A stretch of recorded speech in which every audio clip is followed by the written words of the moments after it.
कपड़े धोने वाली बहू। शादी के पहले से ही विभा को कपड़े धोने का बड़ा शौक था। कभी नल के नीचे तो कभी तालाब के पास। अरे मेरी नीली वाली लुंगी नहीं दिख रही है।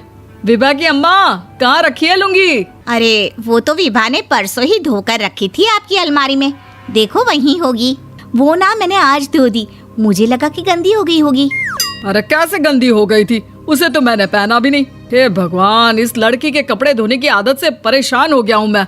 जितना तो घर में राशन नहीं आता, उससे कहीं ज्यादा डिटर्जेंट पाउडर का खर्चा है। इसकी शादी करवा दो, शादी। जाए अपने घर में ही करे काम, फिर चाहे घर के कपड़े धोने हो या पूरे गांव के। हाँ ठीक बोल रही हूँ, देखता हूँ मैं कोई लड़का। वो दिन भी आ जाता है जब विभा को देखने लड़के वाले आ जाते हैं। लड़की मुझे अच्छी लगी।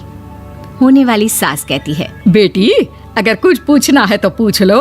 वैसे तो हमारी लड़की बहुत ही शर्मीली है, जो बोल दो वो मान लेती है, इसे क्या पूछना होगा। अरे कैसी बात कर रही हो माँ, मुझे इन लोगों के घर रहना है, सवाल तो कई है। हाँ हाँ बेटा, पूछ लो ना, क्या पूछना है। आप लोगों के घर कपड़े कौन धोता है? सास का मुंह बन जाता है। देखो, अगर तुम ये कहना चाहती हो कि तुम्हें कपड़े धोने नहीं आते तो सुन लो, कपड़े मैं ही धोती हूँ, लेकिन तुम्हारे आ जाने के बाद मैं रुमाल तक नहीं धोऊंगी। अरे चुप रहना भाग्यवान, बहू बेचारी घर आई नहीं, उसे डराना शुरू कर दिया। वो क्या है ना बिटिया, अभी तक तो ये कल्लू की माँ ही धोती थी, लेकिन अब तुम्हारे पापा तो दहेज में वॉशिंग मशीन देंगे ही।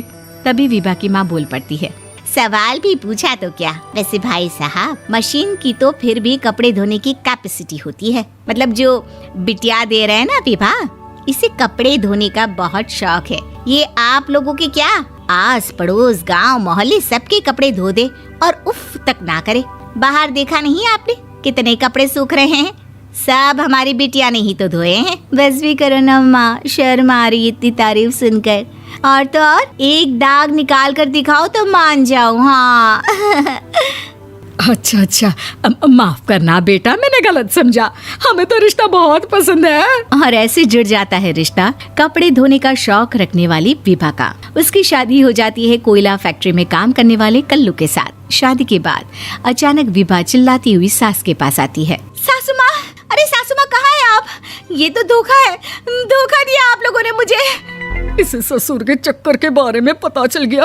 अरे तो उसमें तुझे क्यों धोखा मिला है? अरे नल में पानी नहीं आता, कपड़े कैसे कब धुलेंगे? अच्छा, तू पानी नहीं आ रहा उसकी बात कर रही है। तो आपने क्या सोचा? कुछ नहीं। अच्छा, तेरी माँ ने कहा था कि कपड़े धोने का शौक है तुझे, याद आया मुझे।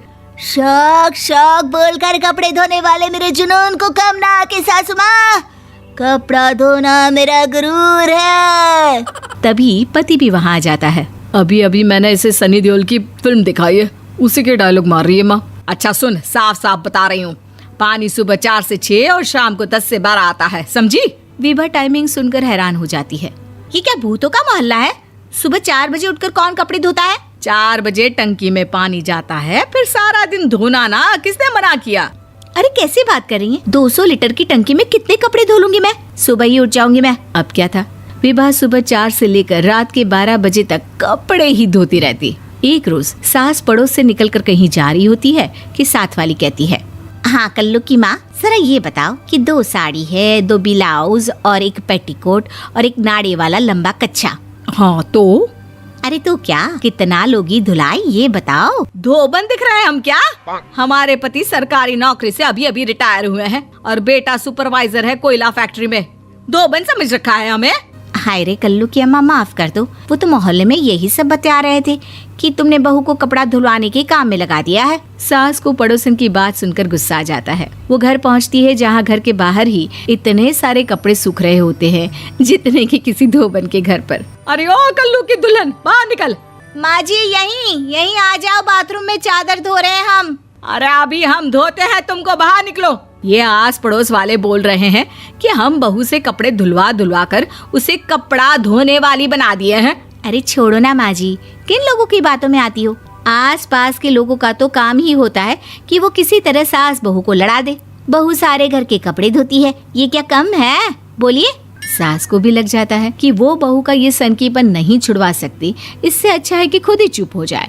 एक रोज सास और बहू मंदिर जाते हैं, जहाँ सास की साड़ी वहाँ खड़ी भीख मांगने वाली से मिलती है। माँ जी क्या बात है, आपकी साड़ी उस भिखारन से कितनी मिल रही है ना? हाँ हाँ देखो तो, दोनों की साड़ी मिल रही है। क्या बात है कल्लू की अम्मा, तुम खुद को तो अफसर की बीवी बताती हो और ऐसी सिंपल सी प्लेन साड़ी पहनकर घूमती हो। सिंपल और प्लेन नहीं है ये साड़ी। तो क्या सोने के धागे से फूल बने हैं?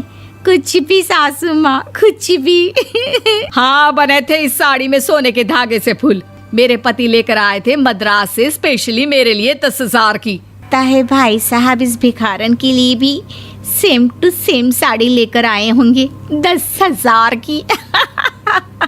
सास उस वक्त तो कुछ नहीं कहती, लेकिन बहू के साथ घर आती है और अलमारी से एल्बम निकाल कर लाती है। ये साड़ी देख रही है, ये वही साड़ी है जिसे मैंने अभी पहना था। इस साड़ी में ये जो चमकदार फूल दिख रहे हैं ना, ये सोने के धागों से काढ़े गए हैं। लेकिन तू लोकल वॉशिंग मशीन ब्रश से घिस घिस कर सारे फूलों को निकाल कर साड़ी प्लेन कर दी।